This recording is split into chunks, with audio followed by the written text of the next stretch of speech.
добрый день. Меня зовут Раздобудько Тамара. Я эксперт в области продаж и в области управления персоналом. И сегодня мы с вами поговорим про тему формирования команды проекта и распределения ролей в ней. Что же такое команда-проект? Давайте познакомимся с термином. На слайде представлено определение команды. Это группа людей, организованных на достижение общих целей, эффективно работающих совместно и получающих от этой работы удовлетворение и демонстрирующих прекрасные результаты. Есть еще одно определение, что команда — это группа людей, обладающих дополняющими друг друга навыками и несущих совместную ответственность за достижение единой цели. Как же создать такую чудо-команду? Казалось бы, выглядит и звучит достаточно убедительно, но на самом деле, я думаю, каждый из вас встречался со сложностями работы в команде, разочаровался в сотрудниках, нанимал не тех людей, которые не соответствовали компетенциям, или уходили из компании, или составляли даже ей конкуренцию. Давайте поговорим о том, что же такое работа в проектной команде и для чего необходима эта работа в команде. Ну и в первую очередь хочу сказать о том, что сложные комплексные проекты практически невозможно реализовать в одиночку. Очень долго индивидуальный предприниматель может оставаться таким бойцом-одиночкой, один в поле воин. Когда наступает переход из малого бизнеса в средний или в крупный, предпринимателю нужна команда, нужны специалисты, которые помогут ему перейти на новый уровень. Также в команде важно, что имеет место быть совместное творчество, и люди могут обмениваться идеями. Есть классный тезис, что в предпринимательстве, как и в жизни, людям надо об кого-то подумать об другого человека. Есть такое классное выражение. Также в команде можно распределить роли. То есть, когда один человек ответственен за все, это значит, что он и не ответственен ни за что. То есть никакая задача не будет доведена до логического результата. Когда в команде есть несколько человек, каждый может взять на себя какую-то роль. И мы поговорим о том, почему важно, чтобы разные люди в команде занимали каждый свою роль. Также еще важно, что в команде может быть разделение ответственности, да? То каждый человек отвечает за какую-то свою зону ответственности, отвечает за ее результативность. И очень важно разделить, где одна зона ответственности переходит в другую. Только работая в команде можно получить такую синергию, когда совместная работа 3-4 человек дает эффективность команды, как будто бы там работает 10 человек. Еще один плюс работы в команде — это то, что совместная работа снижает стресс для участников, опять-таки, так как можно поделиться идеей, поделиться своей тревожностью, люди придут с советом, придут с какой-то помощью, и таким образом повышается качество работы как и в целом проекта, так и каждого сотрудника в отдельности. Еще один плюс работы в команде — это то, что командная работа улучшает отношение участников к работе, потому что формируется какой-то определенный микроклимат, который позволяет людям приходить на работу как на праздник. И именно в этом случае повышается эффективность приложенных сил каждого участника команды. Зачем создавать команду, мы с вами определились. Давайте поймем, какая команда будет эффективной, какие составляющие должны быть в ней, чтобы она была максимально продуктивной. На слайде представлены несколько критериев, которым должна соответствовать высокоэффективная команда. Первый из них — это частные цели должны быть согласованы с общекомандными. То есть моя цель как сотрудника, как представителя персонала должна быть согласована с большой глобальной целью компании. Второй пункт — это устойчивая и неконфликтная система межличностных отношений. И звучит это легко и непринужденно, но этот пункт очень сложно выполнить.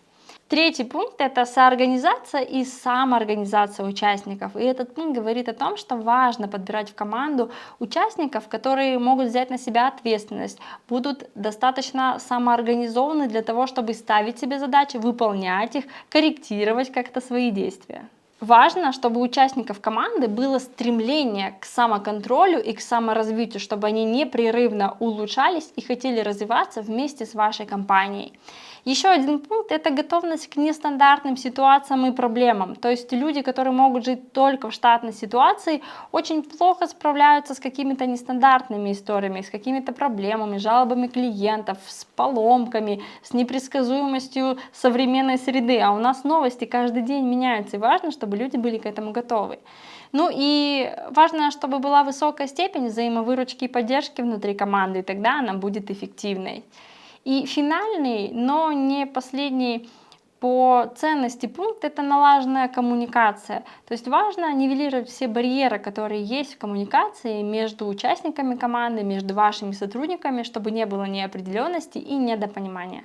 Хочу вам рассказать о том, какие типы команд существуют. Обратите внимание на слайд, здесь представлены 5 типов команд, и первый из них — это тусовка, и чаще всего любое предпринимательское движение начинается именно с этого типа команд.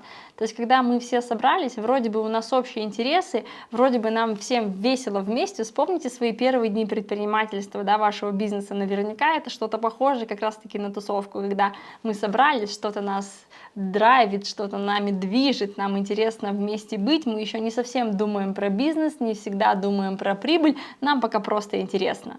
А второй этап — это уже когда кружок, такой как в детском лагере или в школьный период, да, когда у нас уже что-то организует, уже есть какая-то вырисовывается цель, но пока еще преобладает интерес.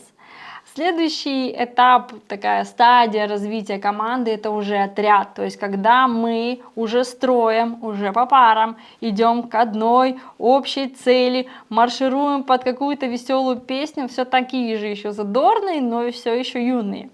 Четвертый тип — это уже кооперация. Тут уже все серьезно. Есть какая-то система, есть какая-то схема работы, есть очередность и последовательность действий.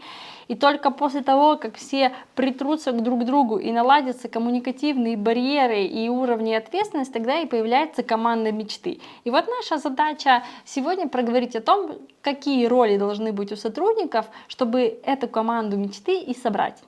В момент построения команды очень важно учесть жизненные циклы, через которые она проходит. И многие из них кажутся неожиданными, но это реальность и это норма, что команда через них проходит. Все начинается с формирования, когда у нас не супер-мега высокая фокусировка на результате и небольшая еще фокусировка на отношениях. Мы еще друг друга плохо знаем, мы еще не притерлись. Вот мы только-только сформировались, а у нас первые дни формирования нашего предпринимательства или нашего бизнеса. И обязательно в какой-то момент наступает период конфликтов, период штормов, появляются проявления агрессии, каждый тянет одеяло на себя, хочет привлечь внимание собственника компании, да, вот начинается бурление. Если вы вдруг думаете, что ваша команда особенная, потому что она попала в этот водоворот событий и конфликтов, то спешу вас порадовать, наверное, да, это естественное развитие событий. Любая команда, чтобы сплотиться и стать командой мечты, должна пройти вот через это падение в шторм. После шторма наступает нормализация, через конфликты мы иногда выясняем, кто прав или кто виноват, иногда понимаем, какими инструментами нам нужно пользоваться, находим максимально эффективные пути для развития команды и для работы нашего бизнеса или нашего предпринимательства. Потом мы выходим на уровень функционирования, когда каждый прикладывает свои способности, когда мы от каждого человека получаем какой-то результат, который мы от него изначально и ожидали. И уже потом на пике функционирования, да, мы уже после приходим к расформированию или трансформации команды в что-то новое. После того, как мы познакомились с жизненным циклом команды, думаю, стоит и обратить внимание на то, как управлять командой. И очень важно, чтобы у вас в компании существовали какие-то определенные правила, регламенты, алгоритмы или чек-листы, с помощью которых ваши сотрудники смогут функционировать друг с другом, с помощью которых смогут распределить свои должностные обязанности и функции. И также важно проводить регулярные встречи, чтобы получать обратную связь от команды и предоставлять команде обратную связь, направлять их и корректировать. И сейчас хочу поговорить с вами также о том, что командой управляет предприниматель, и предприниматель должен быть лидером своей команды. Хочу вас познакомить с некоторыми стилями лидерства, которые необходимы при управлении командой на том или ином этапе жизненного цикла. И в самом начале нам очень важен директивный стиль управления. То есть, когда мы ставим очень четкие задачи, очень сильно контролируем то, что делают наши подчиненные. Далее уже можно переходить к стилю наставническому, то есть когда мы уверены в их знаниях, умениях, навыках, мы можем уже выступать в роли наставника, да, можем направлять нашу команду. Далее мы переходим к поддерживающему стилю, то есть когда команда спокойно функционирует, да, происходит становление компании, мы можем поддерживать ее своим лидерством, помогать, направлять и только потом переходить к делегирующему стилю. Когда у нас уже стопроцентное самостоятельное функционирование команды, мы можем ставить задачи и делать их не такими четкими, возможно, давать направление команде в развитие, да, определять, какие нас ждут впереди преграды или какие нам нужны победы, каким целям мы идем, да, то есть задачи должны быть не столь детализированы, и тогда и контроль у нас будет достаточно точечный, нужно расставить точки контроля, но не контролировать каждый шаг нашей команды, чтобы не демотивировать ее на уровне максимально эффективного функционирования. И далее я хочу познакомить вас с командными ролями, то есть какие роли должны быть в команде, чтобы она шла к цели, была максимально эффективной, продуктивной, достигала те результаты, которые нам так нужны. И на самом деле моделей разных ролей очень много для команды. Я хочу представить вашему вниманию командные роли по Белбину. Если вы посмотрите на иллюстрацию, вы увидите, что здесь роли разделены на 3 ключевых сектора. Это роли, нацеленные на действия, то есть там будут люди в команде, которые что-то делают, доводят до конца. Также важны социальные роли. Это те люди, которые являются таким связывающим звеном, да, таким пластилином. Это социальные роли. И еще одна категория – это роли интеллектуальные. Это те, кто генерирует идеи, это те, кто являются таким креативными людьми, те, кто являются узкими специалистами, да, и позволяют двигаться этой компании вперед. И очень важно, чтобы в вашей команде были все эти 9 ролей, да, то есть к роли, нацеленной на действие, относятся мотиваторы, исполнители, педанты, да, к социальным ролям это координаторы, которые помогают организовать работу, душа команды, исследователь, который позволяет находить новые ресурсы, новых поставщиков, новые возможности. К интеллектуальным ролям относятся генераторы идей, аналитики всей информации, какие-то узкие специалисты, которые являются профессионалами в какой-то узкой области, которая нам нужна для работы компании. И иногда сложно представить, что в малом бизнесе можно набрать все 9 ролей.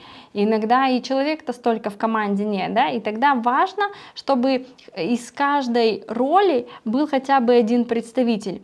Понятное дело, что нету человека, который в чистом виде только генератор идей или только исследователь. Многие роли сочетаются, многие роли перекрещиваются, но есть какая-то преимущественная. И важно, чтобы в вашей команде был и человек, который отвечает за действия, очень деятельный, активный, доводит до результата, доводит начатое до конца.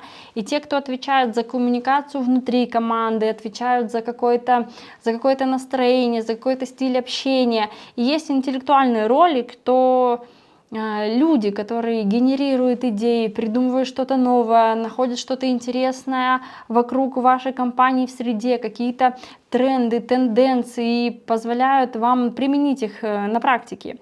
И хорошо, если вы действительно обеспечили для своей компании хотя бы все вот эти 3 составляющих, хотя бы по одному представителю, которые могут закрывать вот этот полный цикл командных ролей. На данном слайде я представила более детально все роли с тем, какой функционал они выполняют. Обратите, пожалуйста, внимание на все 3 категории, на каждую роль и на то, что она несет для вашей команды или может нести для нее. Посмотрите, кого вам в команде не хватает. Очень часто встречается бизнес, например, когда создают его друзья, что там все роли социальные. Все хорошо между собой общаются, но не все доводят результат до конца. Да? И вот тогда вам в команду, возможно, нужен человек действия, да? Или человек, который будет привносить новые идеи, если, например, вы все из одной сферы с одним образованием или с какой-то одной сферы деятельности. То есть постарайтесь разнообразить и внести недостающее звенья для своей команды. Как же создать сбалансированную команду? Очень важно учесть 3 представленных фактора. Это первое. Важно опираться на сильные стороны вашей команды и развивать ее, именно сильные стороны. Не сколько закрывать слабые зоны, сколько раскрывать сильные стороны. Оценить важно еще и имеющиеся пробелы в команде. Это то, о чем я говорила, пересмотреть предыдущую табличку, понять, какой роли ключевой вам не хватает в вашей компании. И регулярно пересматривать командные роли, потому что иногда важно менять, иногда меняется мотивация людей, и он из коммуникативного превращается в генератора идей. Иногда нужны новые цели для компании, и нужно больше людей, нацеленных на действия, да, на завершение, на подход к результату. И тогда можно менять и пересматривать командные роли, менять людей местами, менять зоны ответственности. Важно держать в этом случае руку на пульсе.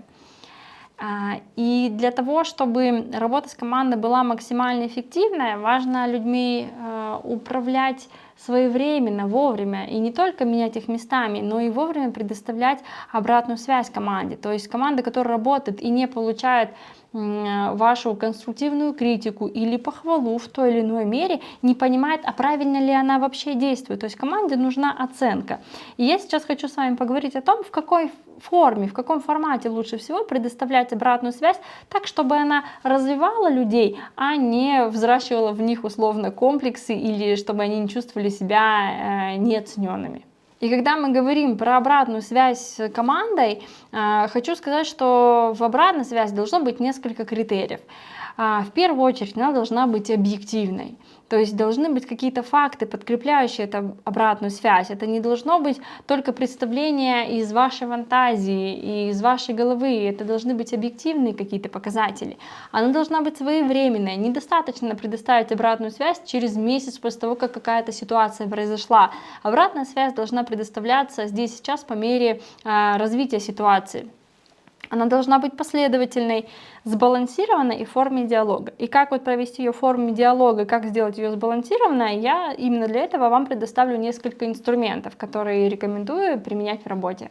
На данном слайде хочу представить вашему вниманию 3 вида обратной связи, которые при своей простоте являются эффективными и результативными. И первый вид обратной связи — это обратная связь методом бутерброда. Возможно, вы уже слышали, да, когда мы сначала говорим что-то хорошее, потом что-то, что нужно исправить, и опять потом что-то хорошее. То есть я знаю, что ты хороший менеджер по продажам.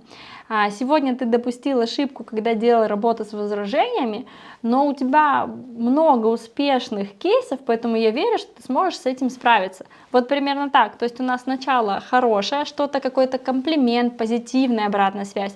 Потом мы говорим свою критику конструктивную, не то, что ты был плохим продажником, а вот в этом инструменте допустил ошибку, да, и заканчиваем опять чем-то позитивным. Вот он такой бутерброд, да, то есть у нас с двух сторон положительные какие-то качества и посередине то, что нам нужно исправить. И важно называть это не минусом, не отрицательной, не ошибкой, не отрицательной чертой.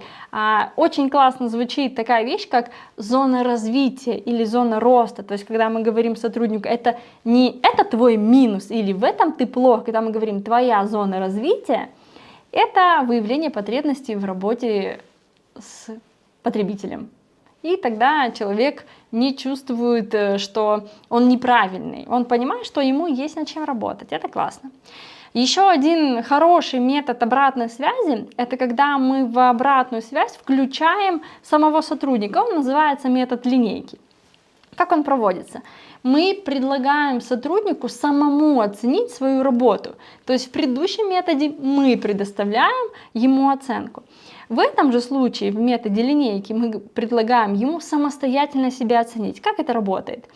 Мы говорим, пожалуйста, оцени свою работу вот по предыдущему кейсу или по данной ситуации от 1 до 10. И, допустим, сотрудник дает какую-то оценку. Кстати, из моих личных наблюдений в практике чаще всего люди оценивают себя на 7. Ну, такая какая-то универсальная, красивая цифра, всем нравится. Но и этого лайфхака тоже можно избежать, с ним тоже можно работать. Например, человек оценивает себя на 7. Вроде бы и выше среднего, но и не десятка, ну вот не идеален, да, я был. И очень важно здесь задать еще один вопрос. А чего тебе не хватило для того, чтобы ты мог оценить себя на 3 балла дополнительно, то есть чтобы всего было 10, да? Что ты не сделал, чего тебе не хватило именно на 3 этих единиц. И вот тут у человека включается его собственный мозг, его самооценка, и он позволяет проговорить, а где он ошибся. Он анализирует ситуацию и может сам понять, где его та самая зона роста. Ну и еще один инструмент, с ним хочу познакомиться подробнее, это инструмент SBI.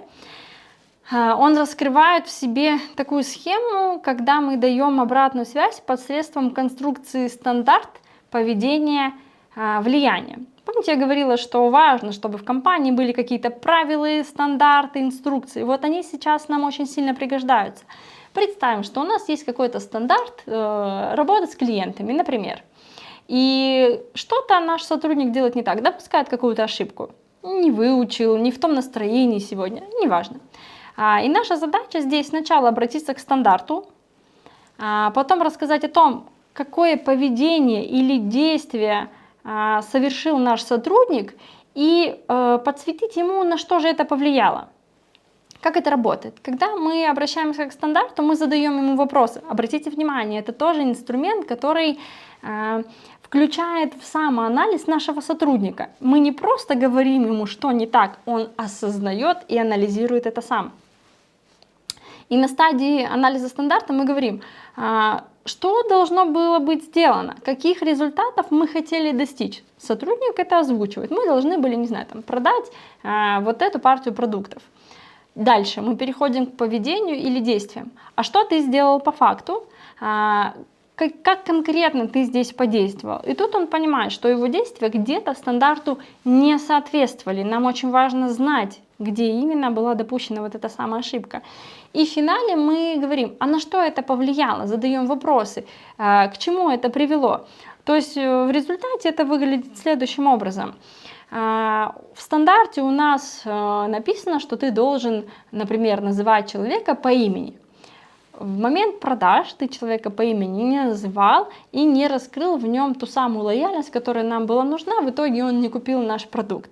Да, на что это повлияло? Сделка была сорвана. Да? То есть теперь он может проанализировать, что если он не соблюдает стандарт, то он не получает тот результат, к которому мы идем. Вот она причина использования именно этого инструмента. Сам человек анализирует свои действия и понимает, что ему важно работать по стандарту, важно работать по действиям, которые мы разработали, чтобы получать результат. И этот инструмент обратной связи как раз-таки пример того, что обратная связь должна быть в форме диалога. Не мы просто человеку говорим, где он был неправ и в чем он ошибся, а он вместе с нами анализирует эту ситуацию и берет на себя ответственность по исправлению. Очень важно, чтобы при построении эффективной команды вы внедрили не только правила, не только правильно распределили роли между вашими сотрудниками, но и могли вовремя давать конструктивную обратную связь, которая будет развивать ваших сотрудников, ну и ваш бизнес в целом. Спасибо большое за внимание. У меня все.